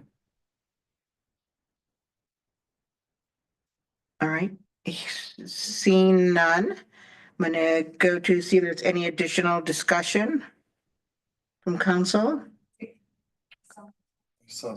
Mr. Fraser Moore has his hand raised. Okay, Mr. I'm sorry, who, Fraser Moore? Mr. Fraser Moore? Sorry, that was partly a slip on my part. That's okay. You have the floor. I think yes. Marty, you would you like did not. to present? Yeah, sorry. It was a slip on my part. I was moving my thumb away from the raise hand button. We've known. All right, sorry to put you on the spot. All right, so if there is no discussion at this time, is there a motion? Where am I? Is there a motion to, wait. I will open the public hearing. I did open the public hearing. It doesn't say to save time. So I opened the public hearing and asked if anybody submit a comment in advance. So I'll open let's try this again. I will open the public hearing at 8:30 p.m. Did anyone submit a comment in advance? No, ma'am. Okay. And if anyone in actual or virtual attendance would like to speak, please raise your hand. All right. Any discussion from council or staff? Wait, somebody's hand, Miss Amanda Martino's hand is now raised. Oh, okay. Hi, I'll be brief. My name is Amanda Martino. I'm the executive director with Blue Mountain Land Trust, and I just wanted to provide a little bit of background information about our organization. I know you didn't receive any comments in advance of this hearing, but just for you to learn a little bit about us and who we are and why we've purchased the property and why we're making this request. We're a 501c3 nonprofit land trust that works across the Blue Mountains in both Oregon and Washington. And our mission is to protect the lands and waters of the Blue Mountains for people, agriculture, and wildlife. And we do this through conservation, stewardship, and community engagement programs across 4 counties in Southeast Washington and 7 counties in Eastern Oregon. Our organization protects and restores farms, ranches, rivers, and wildlife habitat. We provide natural resources education for families and children, and we improve access to the outdoors, outdoor recreation, and maintaining regional trails through our Blues Crew volunteer program. We were founded in Walla Walla in 1999, but I'm actually coming to you from LeGrand, Oregon, so we do work in a pretty wide area. And over the last 26 years, we have completed 22 conservation easements and have purchased 2 properties, including the Hayshaker Farm property. We've collectively protected more than 23,400 acres of land and more than 40 miles of rivers and streams. And I have our conservation manager, Fraser Moore, who's here with us today, who can provide a little bit of context about the decision to purchase Hayshaker Farm. And we're happy to answer any questions you might have. Thank you, everyone, and thanks, Marty, for the introduction. My name is Fraser Moore. I'm the conservation manager at Blue Mountain Land Trust. We purchased Hayshaker Farm because we wanted to protect the wonderful community asset that the farm provides. The farm supports local businesses through its Walla Walla Food Hub that's situated on the property, in addition to producing lots of produce on the property. And we received notification from the farmer in November that the previous landowner wanted to sell the property. And so we stepped up to purchase it using a low interest loan through the Washington Housing Commission, and then securing conservation easement funds through the Washington Conservation Commission. And so the intent behind the de-annexation is twofold. One is to provide further legal right to farm, and to provide a little bit more security that farming can be a continued use in the future. And it was a condition to some of our funding that we proceed with the de-annexation funding. You'll also notice that the applicant's technically under Blue Mountain Resources LLC. We decided to form an LLC and purchase the farm under an LLC to provide a bit of liability protection for the land trust. And so, but that LLC is a single member LLC, and it's controlled in entirety by Blue Mountain Land Trust's board of directors. So it's essentially a subsidiary organization under BMLT. And I think that's it for now. Happy to answer any other questions. Thank you. Great, thank you both very much. Council members, any questions or comments for Blue Mountain Land Trust? No, all right, thank you much. Quick question, Mayor. Oh, yes, Councilmember Espinosa. Question for Amanda and Fraser. Are you planning to continue operating this land as a farm, or what is your long-term plan for the use of this parcel? Yeah, thank you for that question. Our intent is for this to stay a farm and for it to stay operated by a third-party farmer. So Hayshaker Farm will continue to farm and operate the farm independently of the land trust. And our intent is that it stay a farm long term. If there were ever a point in time where Hayshaker Farm did not want to continue farming, we would be looking for a new farm tenant so that it continues to produce food for our community. Thank you.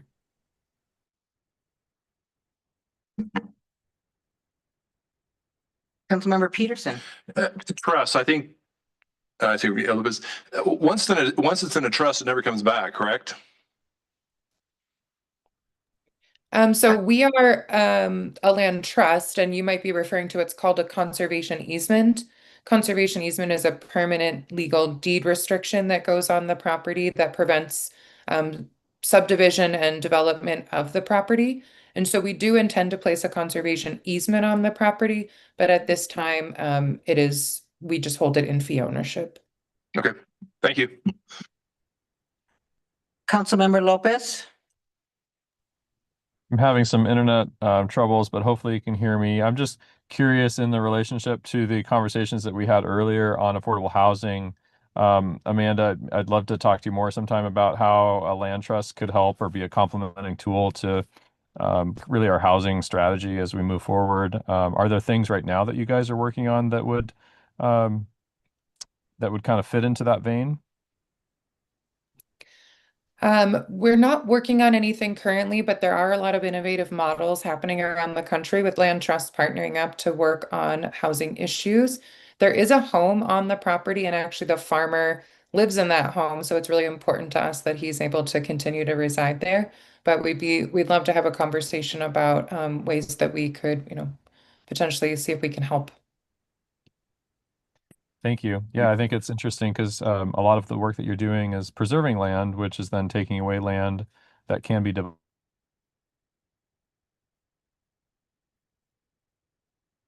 I think we lost him again. Okay, well, I was going to mention there was Common Roots Housing Trust. Is that the name? Do you know? Common Roots Well, Housing. for affordable housing. So I think if there's ways for us to strategically work together, I think that would be nice. All right, thank you. Any other questions or comments? Okay. So if there's no additional discussion, is there a motion to close the hearing? So moved. Councilmember Sherman made a motion to close the hearing. Is there a second? Second. Councilmember Peterson, second. Any discussion? All right, all in favor of closing the hearing, say aye. Aye. Aye. Any opposed?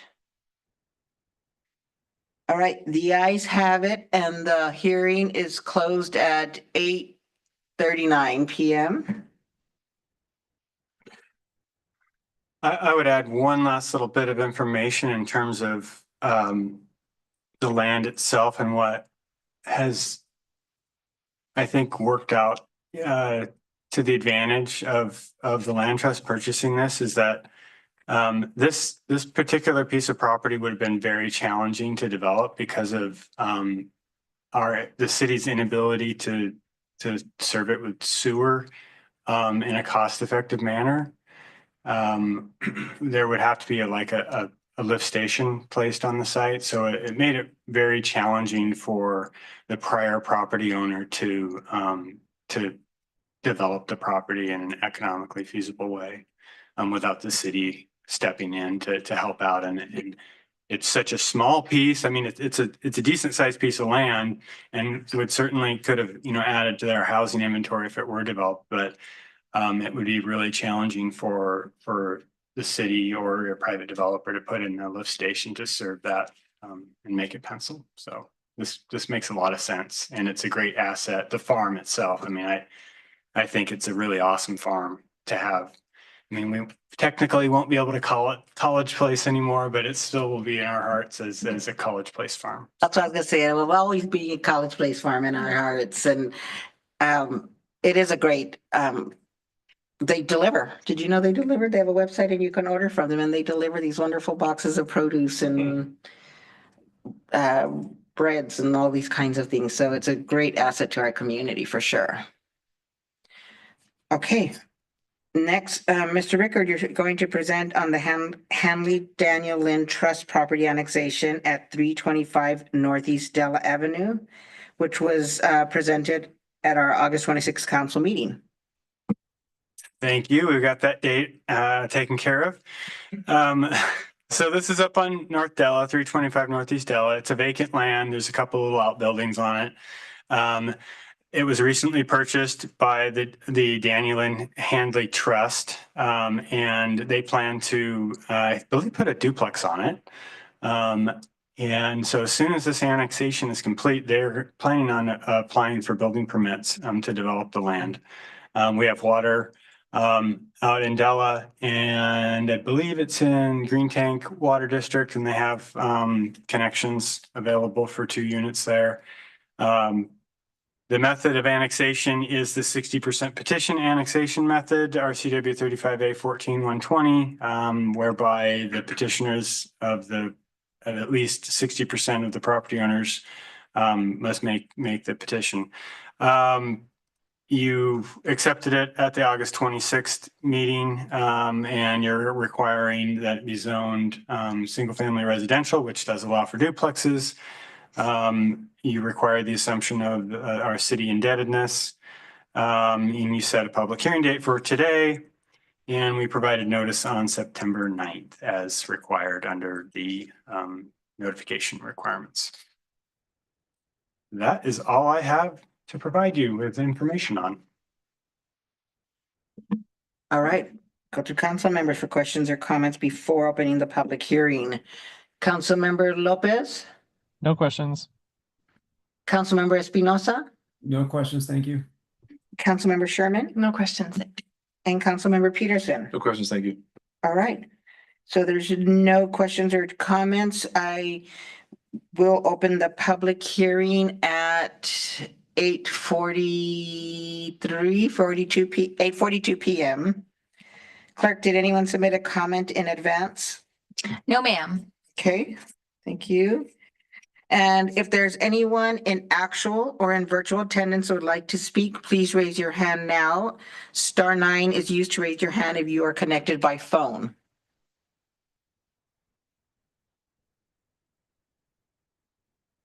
Nothing. Okay. Is there any additional discussion? If not, is there a motion to close the hearing? So moved. Councilmember Peterson I'll second. and Councilmember Sherman was a second. Any discussion one last time? All in favor of closing the public hearing at 8:44 p.m. Say aye. Aye. Aye. Any opposed? All right, the ayes have it and the motion is passed to close the public hearing at 8:44 p.m.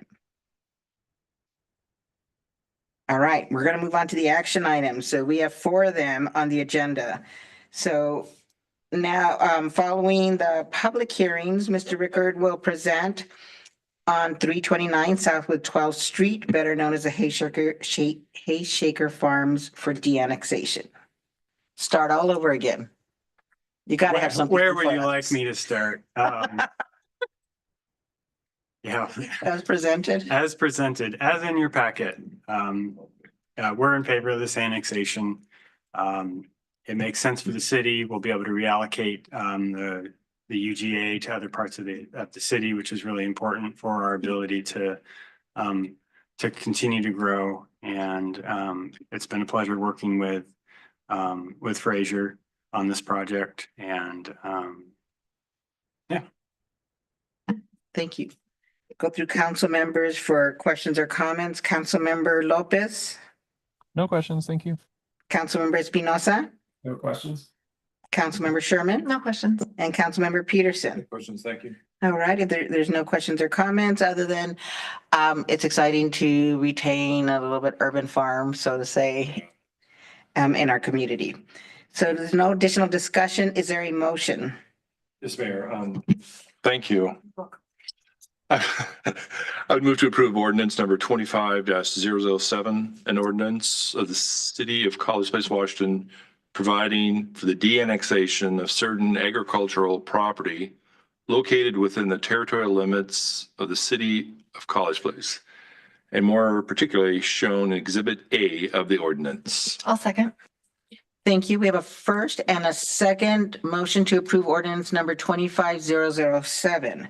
Is there any discussion regarding the motions? All right, hearing none. All in favor, say aye. Aye. Aye. All opposed? All right, the ayes have it and the motion is passed. Following up with that is the annexation of 325 Southwest 12th Street into the city of College Place. We've been chipping away at these islands up in this part of the city for the last 21 years. And so I'm happy to see another one, another piece of the puzzle fall into place. And it'll be great to add some more housing inventory. And this is an affordable neighborhood. So, we can't actually speak to what the rents will be in the home, but it'll be nice to have this developed out. So. Absolutely. Councilmember Lopez, questions or comments? No questions. Thank you. Councilmember Espinosa, No questions? Councilmember Sherman, No questions. and Councilmember Peterson. No questions, thank you. All right, so if there's no questions, no further discussion, is there a motion for ordinance number 25-008? I'll make a motion to approve ordinance number 25-008, an ordinance of the city of College Place, Washington, provided for the annexation of certain property located within the territorial limits of the Walla Walla County, and more particularly shown in Exhibit A of the ordinance. Second. Thank you. We have a first and a second motion to approve ordinance number 25-008. Any further discussion? Hearing none, all in favor, say aye. Aye. Aye. All opposed? All right, the ayes have it and the motion is passed. Woo-hoo. That's the number 8 ordinance. Is that low? Yeah. Number 8's ordinance. What have you guys been doing? Resolu- A lot less resolutions this year than last year. Interesting. This is intriguing. All right, so next, Capital Projects Manager, Mr. Holden, will present on Southeast 8th Street Birch to Larch Sidewalk Project. Thank you, council. Thank you, Mayor. I'd just like to ask a request first. Can future presentations, can I go before we do budget? I think you might be the first person that's ever been brave enough to ask that question. Oh, and this was a short one, let me tell you. Okay. To order. You can get into board docs and move things around. He doesn't have that approval. No, this project's been with Mr. Rizzatello, when he got funding for this has been a challenging project. Instead of keeping the project funded by one funding agency, one half is done by WashDOT from College to Birch, and the second half is done by TIB from Birch to Larch. So it's been kind of challenging on trying to, we anticipated going out to bid for both projects simultaneously and have some competitive bidding, but the WashDOT portion is still under review with WashDOT. So we moved forward with the TIB portion from Birch to Larch. We had a great turnout with competitive bidders. We had 8 contractors come in, Engineered estimate was $441,540. The low bid came in at $347,000. So that was really good to see. With this project, we did add a 20% contingency to keep it right around 416,000. Still under engineers' cost estimate. We hopefully on the washed out portion, we'll still go back out to bid with that this fall and early construction, early February of 2026. So when we do this project, there's a lot that was pre-designed for Mr. Rizzatello, want everything on the north side or sidewalks on the north side from College to Birch and then switch over to the south side. After looking at it, there's a lot of power pole, all the power poles are on the north side. So we moved all the sidewalks on the south side to have a continuous safe passage. We'll put in an RFB at Larch and 8th to have a safe passage over to Lions Park. That's all I have on this. If anybody has any questions. Excellent. It's going to be nice to have that street done. All right. Let's go through council members for questions or comments. Councilmember Lopez. No questions. Thanks for your work on this. Councilmember Espinosa. I drive through that road quite a bit, and I always see people strolling through the street. So I think it'll be a great safety addition to our community. Thank you very much for putting this into action. You're welcome. Thank you. Absolutely. Councilmember Sherman. Yeah, no questions, but thank you for continuing this project. And Councilmember Peterson. No questions. Thank you. All right. So if there's no questions or no discussion, is there a motion for this award?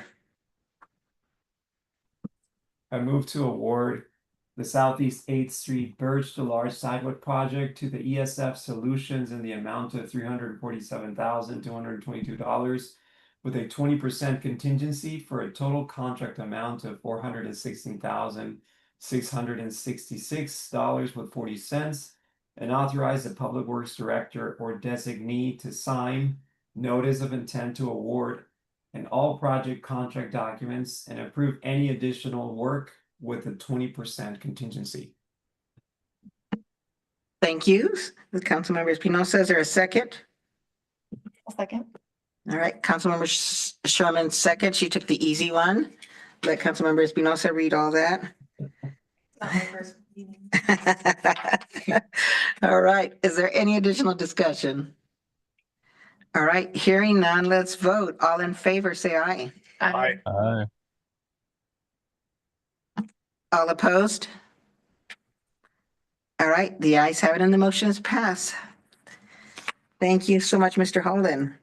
Oh, actually, you're still up. So you're gonna discuss the JUB contract amendment for 6th Street and Birch Avenue project. Boy, with a lot going on Birch. Yes, thank you. This is the one I wish I would have talked before, Mr. Carlton. No, this is a project that has grown and grown and grown. If you recall, a couple years ago, we did the Southwest 6th Street project. As you're aware, we didn't have any extra money at that point in time when Mr. Andrews came and talked to you about the water leak. So we have a temporary fix on that road. Also with the stormwater from the public works yard all the way down to Bade, keeping it properly sized. And then a continuation of the stormwater from Bade and 6th to 10th to dump into the creek. So through this time, through our on-call engineer with JUB, we assigned them certain tasks. And as this project has grown, I can assure you that this is a high number, but we will be doing a lot of the in-house inspecting. Now that I have 2 inspectors, we'll be able to recoup a lot of that cost and keep that to a minimum. We did have them put it in on the high end, just in case we do need to have their their availability and come help us with on-site observation. But at this point in time, I think we will be able to handle that in-house. The $530,000 really took the design of the stormwater, getting the right size pipe. Especially anything at the water tower was overflow. Right now at this point in time, a lot of people will get flooded out. So the way that is channeled across Birch, down to 6th Street, on down to Bade and dumped into the manhole, and then down to the south to 10th, Southwest 10th. So this project has grown over the last couple of years, but this is a project that we put on hold. That way we have all of our I's dotted and T's crossed, and we're capturing everything and getting it done at one time. One thing that I'm really pushing as your project manager to eliminate change orders and to come back and ask you for more money. That'd be greatly appreciated. Thank you.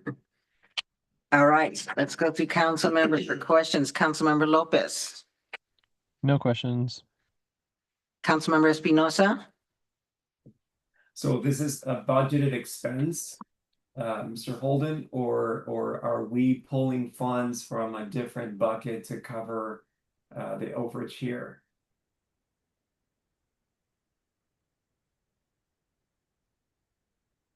It's this project, so we have funding that covers all of this, and we've gone back to Public Works Board and had conversations with them. They verified that this additional engineering is covered under that funding. So not any not any additional out of pocket. It's the Public Works Board money is low interest loan primarily. So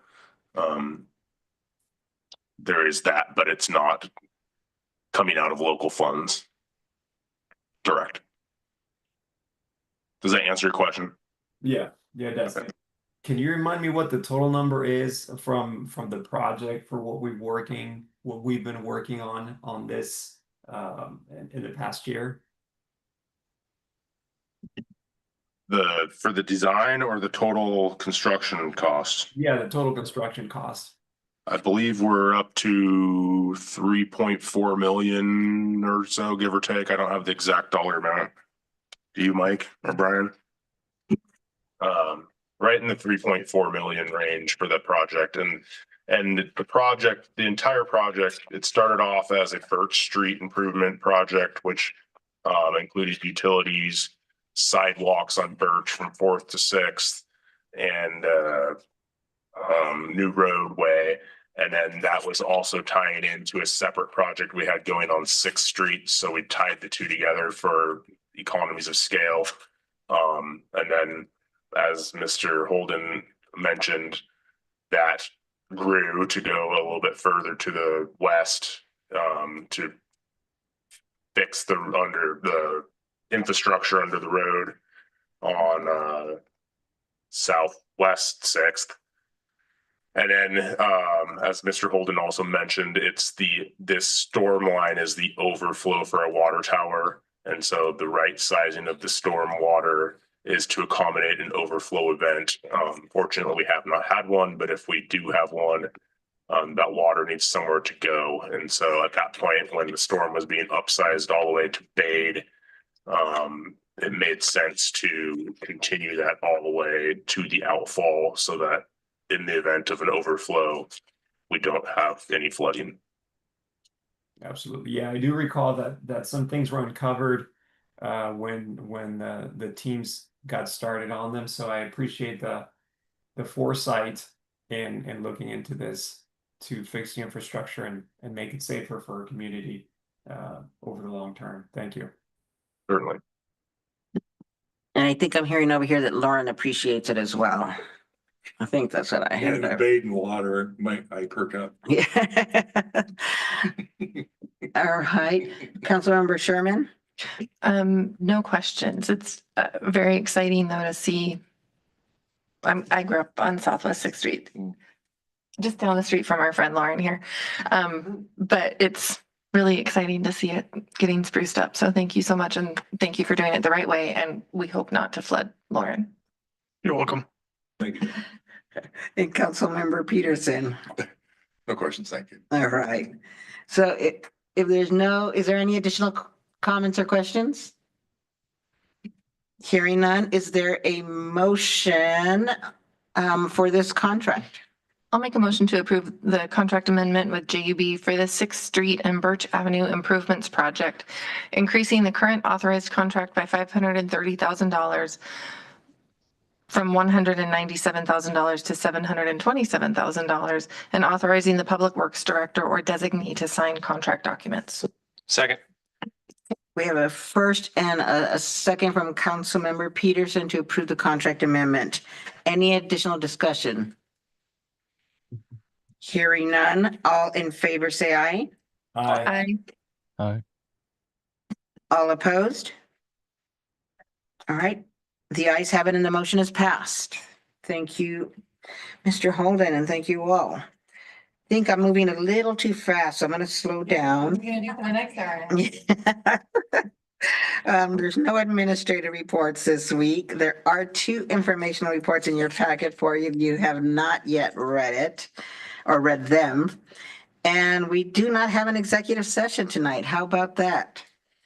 So we're down to closing items. We have 2 minutes before 9. Is there any other business for good of the order?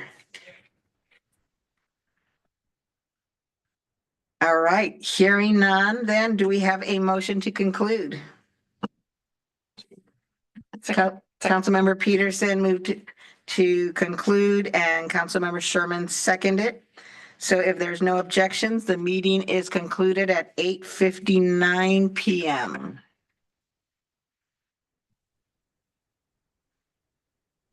Thank you. Have a good night. Thank you, everybody. Have a good night. Nice. Goodbye.